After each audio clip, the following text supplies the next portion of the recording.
So no one's a communist anymore there. So, all right, great. Anybody have any questions? We're still seeing the island of Cuba being oppressed by communists. Havana's become a hub for communism in the southern hemisphere.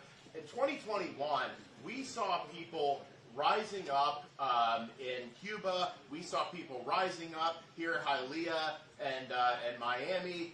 What went wrong with that? Will Cuba ever see freedom? And what can President Biden do to promote freedom in Cuba? Well, what went wrong was Joe Biden turned his back on the people seeking freedom in Cuba. That's what went wrong. We wanted...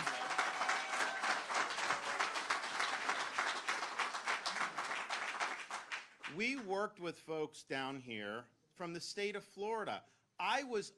What they wanted was internet access.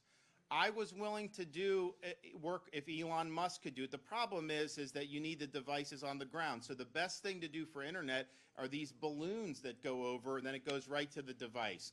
I was willing to fund that in the state of Florida to be able to give them internet, but they wouldn't do it because the federal government said no. And so those companies didn't want to run afoul of the Biden administration. So not only did he not do anything, they frustrated even our efforts in Florida to be able to help the folks communicate. And I think it was a huge missed opportunity. I think he should have done it. And it's true.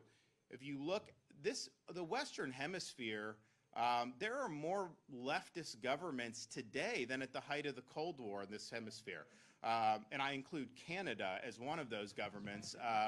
But if you look at what's happened in Brazil, if you look at what's happened in Colombia, you look at what's happened in Nicaragua's obviously been a problem.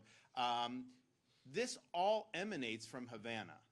Havana is the node for leftist governance throughout the Americas, and it is the original cancer, that government in the Western Hemisphere.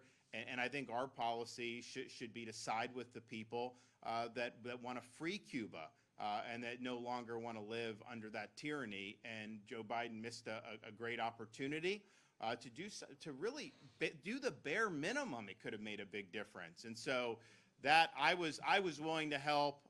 We were frustrated in that, but I do think that was really important. And I think people are going to look back at that and say that was a missed opportunity. Hopefully, it doesn't take too long for there to be change, but these opportunities only come around every so often, and you got to seize the initiative.